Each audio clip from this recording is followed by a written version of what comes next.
नमस्ते दोस्तों, कथा निधि चैनल पर आपका बहुत बहुत स्वागत है। हमारी आज की कहानी अनामिका जी की लिखी हुई कहानी है। कहानी का नाम है तेरे सुर मेरे गीत। तो चलिए कहानी शुरू करते हैं। कहानी अच्छी लगे तो एक लाइक ज़रूर कीजिएगा। आपका लाइक हमारा हौसला बढ़ाता है। तो चलिए कहानी शुरू करते हैं। हम अभी यहाँ पर नए नए शिफ्ट हुए थे। वैसे तो मेरी यहाँ किसी से जान पहचान अभी तक हुई नहीं थी, लेकिन बाहर जाते वक्त लिफ्ट में या नीचे पार्क में मेरी पहचान एक दो लोगों से हो चुकी थी। पहचान क्या, समझो आंखें टकरा गई थी और हाय हेलो का आदान प्रदान हो गया था। एक दिन एक ज़रूरी काम से मैं संगीता आंटी के घर चली गई। आंटी, आप मुझे अपनी मेड का नंबर हो सके तो दे दीजिए। मैं बोल रही थी कि वह बोल पड़ी, I am not aunty, I am not aunty, my name is Sangeeta, so you can call मी संगीता। यह बोलकर एकदम से उसने अपना मुंह फेर लिया और मैं देखती ही रह गई। बड़ा बुरा लगा मुझे। अरे कौन सा मैं उसे गाली दे रही थी जो इतना भड़क गई। यही तो पूछ रही थी कि उसके घर की मेड का नंबर दे दे, लेकिन उससे ज़्यादा गुस्सा मुझे खुद पर आया। कितना समझाया था प्रकाश ने मुझे, ज्योति थोड़ी बहुत अंग्रेजी बोलनी भी आनी चाहिए।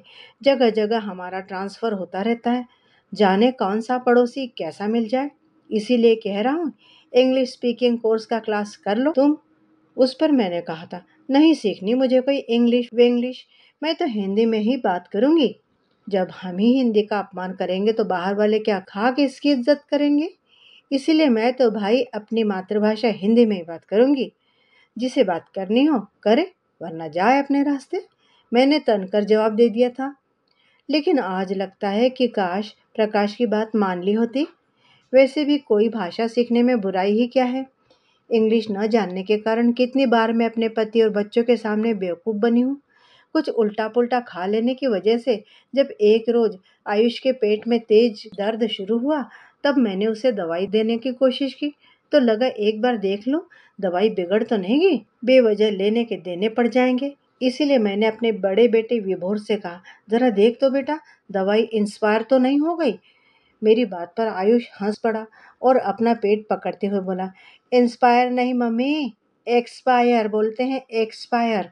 खैर, संगीता की बातों से इतना तो समझ में आ गया कि उसे आंटी सुनना अच्छा नहीं लगा था और उसका नाम संगीता है। बड़ी आई बुढ़िया कहीं की, अपनी उम्र देखी है। मैंने विचारों में अपने मन की भड़ास निकाल ली और वापस अपने घर में चली आई। दरअसल अभी हफ्ते पहले ही हम दिल्ली शिफ्ट हुए हैं। प्रकाश तो आते ही ट्रेनिंग के लिए चले गए और मुझे यहाँ फंसा दिया। फ़ोन पर जब मैंने अपनी परेशानी बताई तो कहने लगे, ज्योति आस पड़ोस से जान पहचान बढ़ा, धीरे धीरे सब बातें मालूम पड़ जाएंगी।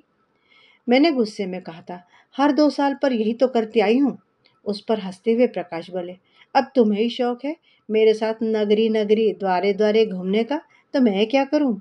फिर कुछ ना बोलकर फ़ोन रखकर मैं घर के कामों में लग गई। चारा भी और क्या था। एक तो ये मूवर्स पैकर्स वाले जाने कौन सा सामान कहाँ रख देते हैं कि ढूंढते ढूंढते ही महीना लग जाता है। ऊपर से नया शहर, कुछ अता पता भी नहीं पड़ता। सुबह दरवाजे की घंटी बजी और जब मैंने आंखें मींचते हुए दरवाज़ा खोला तो सामने वही महिला खड़ी थी। अरे भाई संगीता, हाँ वही आंटी, वही खड़ी थी। उसके हाथ में एक डब्बा था। वणक्कम, उसने ये शब्द बोला तो मैं लगभग चीख पड़ी। क्या? मुझे लगा वो मुझसे लड़ने आई है कल की बात के लिए। लेकिन जब उसने अपने दोनों हाथ जोड़कर वही शब्द दोहराया तो मैं समझ गई कि इसका मतलब नमस्ते होता है। और फिर मैंने भी हाथ जोड़कर उन्हें नमस्ते कहा। उसने कुछ कहा तो मैंने सोचा, अब ये क्या भला है। मुझे परेशान देखकर हंसती हुई वे आगे बोली, तुम कैसा है। फिर अपने साथ लाया डब्बा टेबल पर रखती हुई बोली, इसमें इडली है, मैं इडली बहुत अच्छा बनाती, तुम खाना। अरे आपने इतनी तकलीफ क्यों की। मैंने कहा, इसमें तकलीफ कैसा। वो बोली, चलो मैं चलती हूँ, खाकर बताना इडली कैसा बना। जब मैंने उन्हें चाय के लिए रोका तो बोली, नहीं मैं चाय नहीं पीती, कॉफ़ी पीती। पर फिर कभी, और यह कहकर वह चली गई। शायद समझ में आ गया उन्हें कि मुझे उनकी भाषा समझ में नहीं आती और ना ही मैं इंग्लिश बोल पाती हूँ। इसीलिए वे मुझसे हिंदी में बात करने की कोशिश कर रही थी। जाते जाते पलटकर उन्होंने मेरा नाम पूछा और बोली कि कल से मेड आ जाया करेगी, लेकिन एक काम के 1,000 रुपये लेती है। चलेगा, मैंने कहा तो वे ये कहकर चली गई कि भाविका को ऑफिस जाना है। मेरा घर संगीता जी के घर के सामने ही था। उनके किचन की खिड़की मेरे किचन की खिड़की के सामने खुलती थी। मैं रोज देखती संगीता जी की बेटी भाविका किचन में काम कर रही होती, फिर तैयार होकर ऑफिस के लिए निकल जाती। कभी कभी उनके घर से गाने की बड़ी सुरीली आवाजें भी सुनाई पड़ती थी। एक दिन जब मैं उनके साथ मार्केट गई तो वे मुझे पूरे रास्ते दुकान, मॉल, पार्लर, धोबी आदि के बारे में बताती रहीं कि किसकी दुकान कहाँ है और कहाँ क्या मिलता है। गाड़ी चलाना आता था मुझे, इसीलिए अब मैं खुद ही घर के सारे छोटे मोटे काम करने लगी। यहाँ तक कि प्रकाश को भी मैं ही बताती कि कौन सी दुकान कहाँ है और कौन सी चीज अच्छी कहाँ मिलेगी। इस पर हंसते हुए प्रकाश बोले भी थे, गुरु तो गुरु रह गया और चेला चीनी बन गया। यहाँ चेला मैं थी। मुझे तो लगता है पति पर आश्रित रहने के बजाय औरतों को खुद में ही सक्षम बन जाना चाहिए। इसीलिए मैं घर के छोटे मोटे काम जैसे बाजार से सब्जी राशन लाना, गैस सिलेंडर लगाना, फ्यूज ठीक करना वगैरह सीख ली थी। हाँ, लेकिन अगर कहीं नई जगह रहने जाओ तो थोड़ी बहुत परेशानी तो होती ही है ना। लेकिन प्रकाश तो शुरू से मस्तरा मस्ती में आग लगे बस्ती में जैसे इंसान रहे हैं। कोई मतलब नहीं उन्हें घर के कामों से, सो मैं ही कमर कस लिया करती हूँ। जानबूझकर हमने अपने दोनों बच्चों को हॉस्टल में डाल दिया था ताकि इस ट्रांसफर के चक्कर में उनकी पढ़ाई न बिगड़े। बड़ा बेटा विभोर इंजीनियर कर रहा है और छोटा बेटा आयुष इस साल बोर्ड की परीक्षा। उस रोज मैंने संगीता जी को गौर से देखा। भले ही वे अपनी उम्र से 10 साल बड़ी लग रही थी और शरीर भी वजनदार था, लेकिन वे मुझसे 5-6 साल से ज्यादा बड़ी नहीं होंगी, क्योंकि इंसान के चेहरे से उसकी उम्र का पता तो लग ही जाता है। वैसे भी महिलाएं 50 की हो या 60 की, किसी के मुंह से अपने लिए आंटी सुनना अच्छा नहीं लगता। लेकिन महिलाएं क्यों, अब तो पुरुष भी अंकल सुनना पसंद नहीं करते। कैसे घूर कर देखते हैं जब कोई उन्हें अंकल बोल दे तो। लेकिन समझ नहीं आ रहा था कि मैं उन्हें क्या बुलाऊं। नाम पुकार कर अच्छा नहीं लगेगा, सो मैं उन्हें दीदी बुलाने लगी। बड़ी खुश हुई वे सुनकर और बोली कि उनकी भाषा में दीदी को अक्का बुलाते हैं। अपने पति श्री कमलनाथ से परिचय कराते हुए संगीता जी बोली, ये भाविका के अप्पा मतलब पप्पा। तो मैंने हाथ जोड़कर नमस्ते कहा। बदले में वे भी हंसकर नमस्ते बोले और पूछने लगे कि मैं कहाँ की रहने वाली हूँ, मेरे पति क्या काम करते हैं, बच्चे कितने हैं, वगैरह वगैरह। उन्होंने बताया कि वे एक प्राइवेट फर्म में नौकरी करते हैं। अभी तक मेरी उनसे बाहर से ही बातें होती रही थी। सोचा किसी दिन समय निकालकर उनके घर जाऊंगी, लेकिन घर के कामों से समय ही नहीं मिल पाता था जो जाती। प्रकाश ऑफिस के काम से 2 दिनों के लिए शहर से बाहर गए हुए थे। घर में काम भी ज्यादा नहीं था, इसीलिए सोचा संगीता जी के घर घूम आती हूँ। मुझे देखते ही वे खुशी से चहक उठी, लेकिन मैं तो उनका घर देखती ही रह गई। घर इतना सजा सवरा समेटा हुआ था कि क्या कहूँ। दीवारों पर टंगी खूबसूरत पेंटिंग्स, सोफे से मैच करता हुआ पर्दा, कोने में रखा फूलों का गुलदस्ता, मतलब घर का हर सामान अपनी जगह पर सही से रखा हुआ था। लग रहा था जैसे घर में अभी अभी झाड़ू पोछा लगाया गया हो। और एक मेरा घर, कोई भी सामान सही जगह पर मिलता नहीं, ढूंढना पड़ता है। अपने घर को इस तरह निहारते देखकर संगीता जी कहने लगी कि यह सब भाविका का काम है। उसे साफ सुथरा और सजा हुआ घर अच्छा लगता है। ये सारी पेंटिंग्स भी भाविका ने ही बनाई हैं और वह गाना भी बहुत अच्छा गाती है। अच्छा, तो वो गाने की आवाज़ भाविका की है? म्यूजिक क्लास का कोई कोर्स किया होगा? मैंने पूछा तो कहने लगी, नहीं, उसने कोई कोर्स वगैरह तो नहीं किया है। बाप रे, फिर इतना अच्छा कैसे गा लेती है? विश्वास नहीं होता कि एक इंसान में इतने सारे गुण भी हो सकते हैं। मेरा भांजा भी बहुत अच्छी अच्छी कविताएं लिखता है और वो भाविका की उम्र का ही है, मैंने कहा। तो वे भी मुस्कुरा पड़ी। एक बात कहूँ दीदी, आपका समय अच्छा है जो आपको इतनी अच्छी बेटी मिली है। काश मेरी भी एक बेटी होती। किंतु उत्तर में उनके चेहरे पर पीड़ा मिश्रित मुस्कान देखकर थोड़ा अजीब लगा। मैं आगे कुछ और कहना चाहती थी, तभी भाविका, ओह, आज तो बहुत थक गई मैं, कहकर बस अंदर आकर सोफे पर बैठ गई और कहने लगी कि बस में बहुत भीड़ थी, पैर रखने तक की जगह नहीं थी। मैं कैसे आई हूँ वो मैं ही जानती हूँ। लेकिन जैसे उसकी नज़र मुझ पर पड़ी तो मुस्कुराती हुए मुझसे नमस्ते बोली। लेकिन मैं तो उसे देखती रह गई। दूर से पता नहीं चला, लेकिन करीब से उसकी सुंदरता देखकर मैं दंग रह गई। गजब की खूबसूरत है। रंग भले उसका सांवला था, पर उसके नए नक्श, वो क्या कहे। लग रहा था जैसे प्रकृति की सारी खूबसूरती भाविका में आकर समा गई हो। उसकी बड़ी बड़ी काली आंखें, काले घुंघराले बाल और मासूम मुस्कान पर तो मैं फिदा हो गई। मुझे संगीता जी से ईर्ष्या भी हो रही थी कि इतनी अच्छी बेटी पाई है उन्होंने। कुछ देर में भाविका 2 कप चाय और कुकीज के साथ उपस्थित हो गई। चाय बहुत अच्छी बनी थी। मैंने कहा तो थैंक्स बोलकर वह हंस पड़ी। भाविका सुंदर तो थी ही, हंसने से जब उसके बाएं गाल पर गड्ढे पड़े तो वो और भी खूबसूरत लगने लगी। मैं अब भी उसे ही निहार रही थी, मगर उसका चेहरा संगीता जी की तरफ था। पूछ रही थी कि रात के खाने में क्या बनेगा। दीदी, आपकी बेटी जिस घर जाएगी खूब राज करेगी। पति तो पलकों पर बैठा कर रखेगा इसे, देखना आप। हंसते हुए मैंने कहा तो बड़ी उदास मन से वे बोली कि भाविका उनकी बेटी नहीं, बहू है। यह सुनकर तो मैं अवाक रह गई। तो क्या भाविका आपकी बेटी नहीं है? मेरी बात पर संगीता जी ने ना में सिर हिलाया और फिर नजरें झुका ली। गौर से देखा मैंने, ना तो भाविका के मांग में सिंदूर था, न ही गले में मंगलसूत्र। यानी कि संगीता जी का बेटा।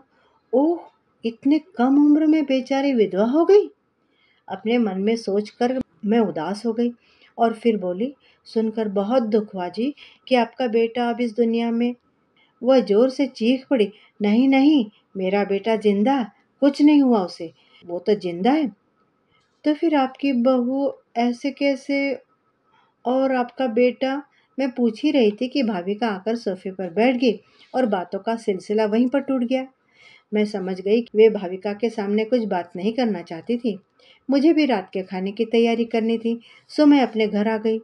लेकिन मेरे अंदर सवालों का तूफान उठने लगा कि जब उनका बेटा जिंदा है तो फिर बहू ने मांग में सिंदूर नहीं भरा था, गले में उसके मंगलसूत्र भी नहीं था, और न ही कभी मैंने उसके माथे पर बिंदी देखी। और उनका बेटा तक कभी दिखा नहीं आज तक। यहाँ यहाँ तक कि संगीता जी ने कभी अपने बेटे का जिक्र नहीं किया। माजरा क्या है आखिर? जब मैंने प्रकाश से यह सारी बातें कही तो वे हंसते हुए बोले, तुम बिना ज्योति लोगों के घरों में ताक झाक करना बंद करो।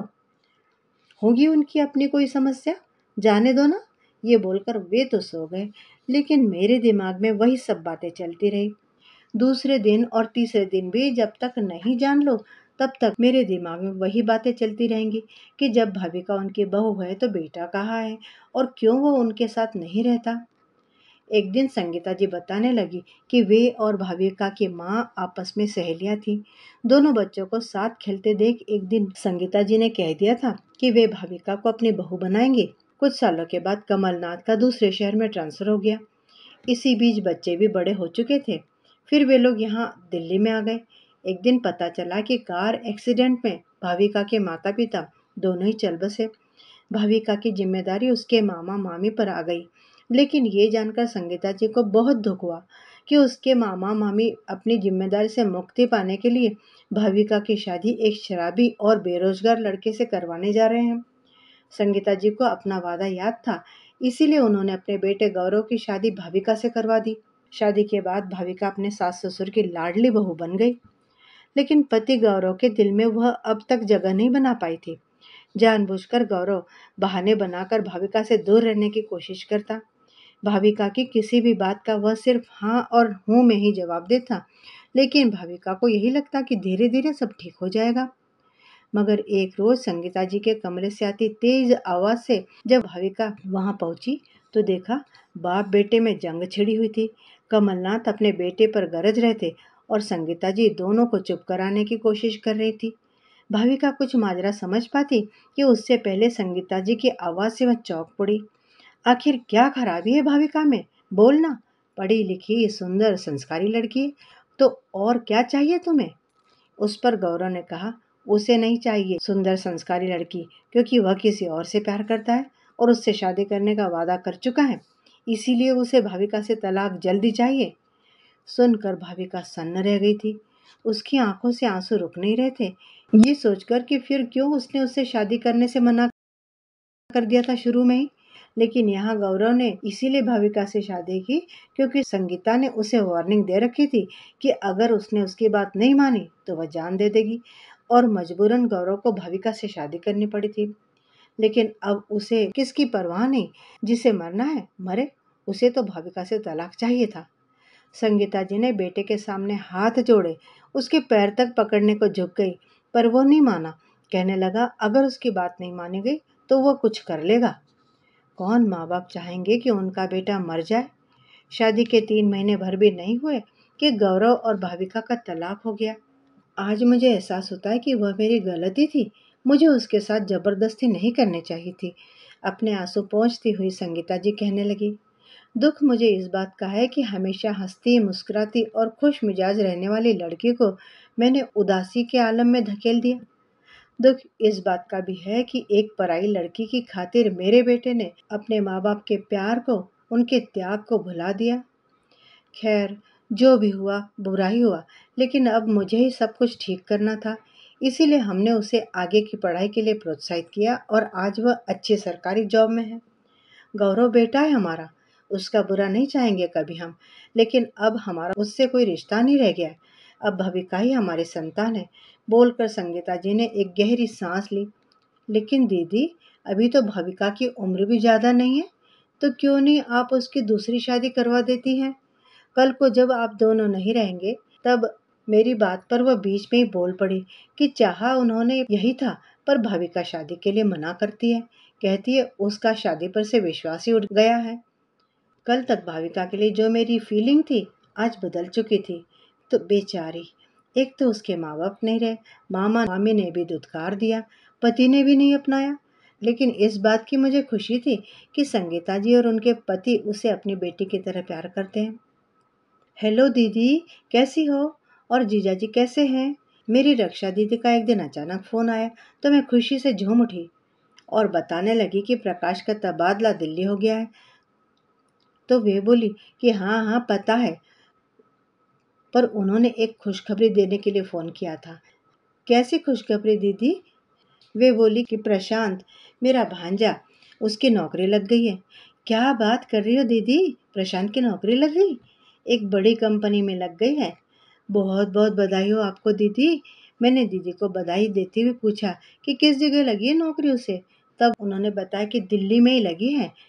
प्रशांत के लिए यहाँ कोई अच्छा सा घर देखने के लिए उन्होंने मुझे कहा। ये सुनकर मुझे गुस्सा आ गया। अब मेरे यहाँ रहते मेरा भांजा कहीं और घर लेकर रहेगा।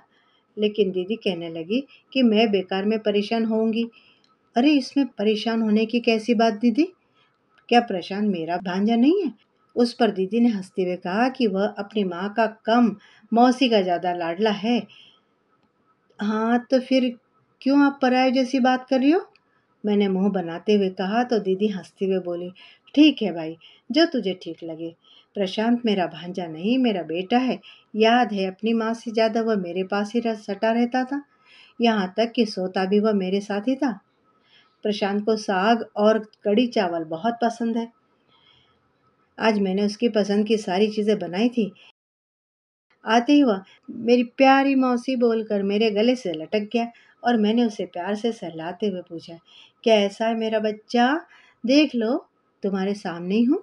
अपना सीना चौड़ा करके वो बोला, मौसी, मेरी पहली कमाई से मैं आपको क्या दूँ, बताओ तो। कुछ नहीं, बस तू खुश रहे, मैंने कहा।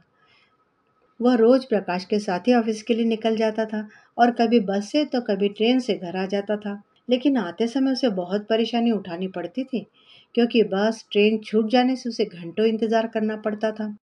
फिर प्रकाश अपने ऑफिस की गाड़ी से ऑफिस जाने लगे और अपनी गाड़ी उन्होंने प्रशांत को दे दी। प्रशांत को अब कोई समस्या नहीं रही, आराम से वह ऑफिस आने जाने लगा। उसके यहाँ आ जाने से मुझे काफी आराम हो गया था। बाहर के कई काम वह कर दिया करता था।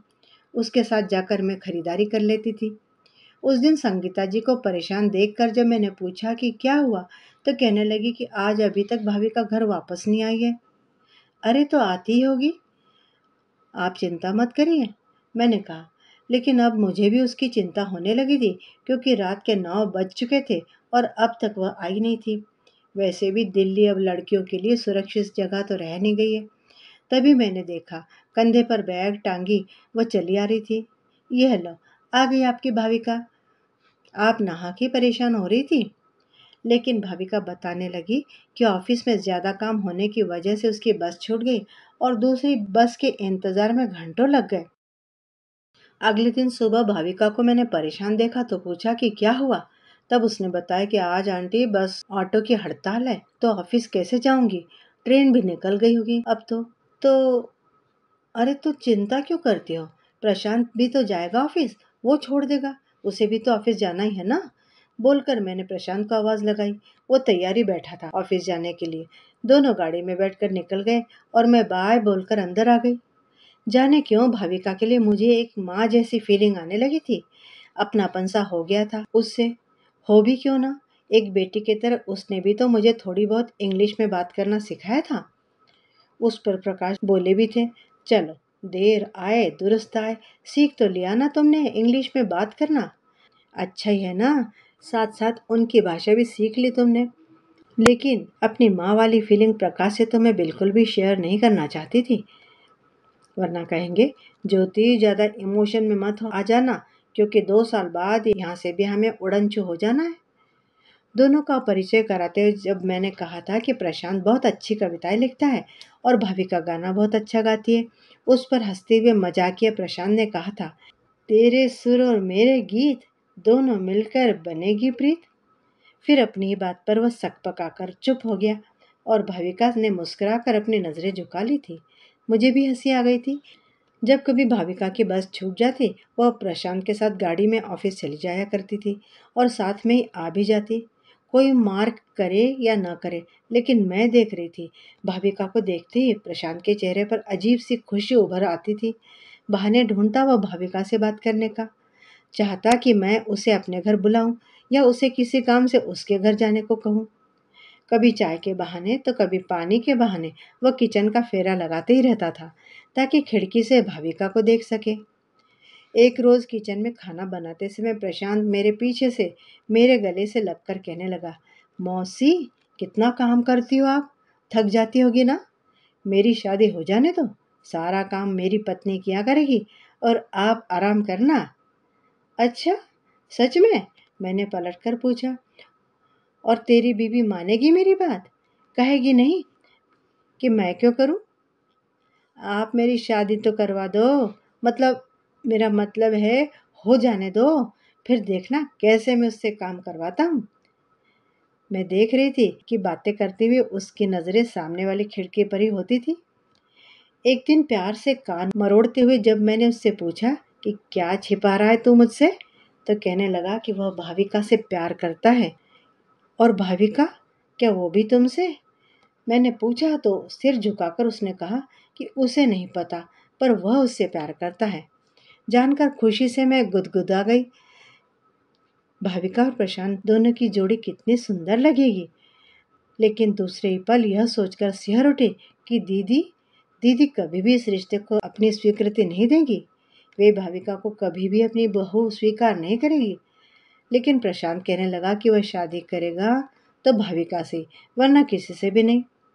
मुझे भी लगा, अगर प्रशांत भाविका से प्यार करता है तो हर्ज ही क्या है शादी में, और दीदी भी एक ना एक दिन मान ही जाएंगी। आखिर वे अपने बेटे से इतना प्यार जो करती है। लेकिन इससे पहले मुझे संगीता जी और उसके पति का मन टटोलना था। सुनते ही वे तो भाव विभोर हो गए दोनों। कहने लगे कि अगर ऐसा हो गया तो उनकी तो सारी चिंताएं ही खत्म हो जाएंगी। प्रशांत उन्हें बहुत पसंद है, लेकिन पता नहीं भाविका ना माने तो। हमारी बात सुनकर भाविका ने चुप्पी साध ली, लेकिन ना भी नहीं कहा। इसका मतलब उसे भी प्रशांत पसंद है, पर डर रही है। सही भी है, क्योंकि एक बार वह अपने जीवन में धोखा खा चुकी थी। दूध का जला इंसान छाछ भी फूक फूक कर पीता है। शादी का निर्णय कोई छोटा निर्णय तो नहीं होता, जिंदगी भर का फैसला होता है। कहा भी गया कि शादी इलेक्ट्रिक करंट की तरह होती है, अगर सही तार जुड़ गए तो जीवन में रोशनी रोशनी, अगर गलत तार जुड़ गया तो पूरी जिंदगी शौक पर शौक ही मिलते रहेंगे। लेकिन शादी का निर्णय लेने से पहले एक बार भाविका अकेले में प्रशांत से बात करना चाहती थी। जानना चाहती थी कि वह क्या चाहता है। लेकिन प्रशांत ने जब उसका हाथ थामकर उसकी आंखों में आंखें डालकर कहा कि बनोगी मेरी प्रीत, करोगी मुझसे शादी, तो उसके चेहरे पर सुरमई मुस्कुराहट खिल आई और धीरे से उसने हाँ में सिर हिला दिया। दुनिया के मेले में भले ही लाखों हसीनाएं होंगी, पर प्रशांत के दिल में तो भाविका ही समाई हुई थी। बेटे की शादी की बात सुनते ही रक्षा दीदी का पारा 7वें आसमान पर चढ़ गया और उन्होंने पूरा घर अपने सिर पर उठा लिया। फोन करके मुझे झाड़ने लगी कि क्या इसीलिए उन्होंने प्रशांत को यहाँ भेजा था, ताकि उसकी जिंदगी बर्बाद हो जाए। कैसी बातें कर रही हो दीदी, मैं करूंगी प्रशांत की जिंदगी बर्बाद? अरे मैं तो उसकी खुशियों के लिए दुनिया से लड़ जाऊंगी। दीदी, वे दोनों एक दूसरे से प्यार करते हैं, तो जात पात के चक्कर में क्यों पड़ रही हो आप? और क्या हो गया, वो तलाकशुदा है तो? मेरी बात पर उन्होंने मुझे डांट कर चुप करा दिया और बोली कि क्या मैं अपने बेटे की शादी किसी तलाकशुदा और गैर जाति की लड़की से करवाऊंगी? क्यों नहीं दीदी, अगर मेरा बेटा चाहेगा तो मैं ज़रूर उसे अपने घर की बहू बनाऊंगी। दीदी, एक बार भाविका से मिल तो लो सही, आपको भी उससे प्यार हो जाएगा। बड़ी ही मासूम बच्ची है। ट्राई टू अंडरस्टैंड दीदी, समझने की कोशिश तो करो। मेरी इस बात पर कसकर उन्होंने मुझे झाड़ लगाई। ज़्यादा बक मत, बहुत इंग्लिश जान गई। एक तो गैर जाति की, ऊपर से तलाकशुदा। क्या अपने बेटे के लिए ऐसी बहू का सपना देखा था मैंने? बोलकर उन्होंने फोन पटक दिया। मैं समझ गई कि अब तो मेरी शामत आ गई है, नहीं छोड़ेगी दीदी अब मुझे। इसीलिए मैंने जीजा जी को फोन लगाया कि वे दीदी को समझाए। लड़की बहुत अच्छी है और गुणी भी है। पूरी दुनिया में उन्हें ढूंढने से भी ऐसी लड़की नहीं मिलेगी। उस पर जीजा जी ने कहा कि मेरी बात सही है, पर उसकी दीदी को कौन समझाए। वैसे क्या उसे हिंदी में बात करना आता है? जीजा जी ने पूछा। हाँ जीजा जी, उसे हिंदी आती है। यह बोलकर मैं सकपका गई और सुधार कर बोली कि उसे हिंदी में बात करना आता है। और हंसते हुए जीजाजी बोले कि उसे भले हिंदी में बात करना आता हो, पर लगता है तुम्हारी हिंदी बिगड़ रही है। अगले हफ्ते ही जीजाजी के साथ दीदी भी मेरे घर आ धमकी। मैं दीदी को देखकर उनसे लिपट पड़ी। मुझे तो रोना ही आ गया, इतने दिनों बाद दीदी को देखकर। आज इतने सालों बाद छोटी बहन को देखकर दीदी की भी आंखें भर आई। लेकिन अगले ही पल वे मुंह फुलाकर बोली, अब प्रशांत यहाँ नहीं रहेगा। वह अपना तबादला पटना में ही करवा लेगा या कहीं और, मगर यहाँ नहीं रहेगा। लेकिन दीदी, मैं बोल ही रही थी कि जीजाजी ने इस समय मुझे चुप रहने को कहा। दोनों सफर से थके मांदे आए हैं, सो खाना खाकर सोने चले गए।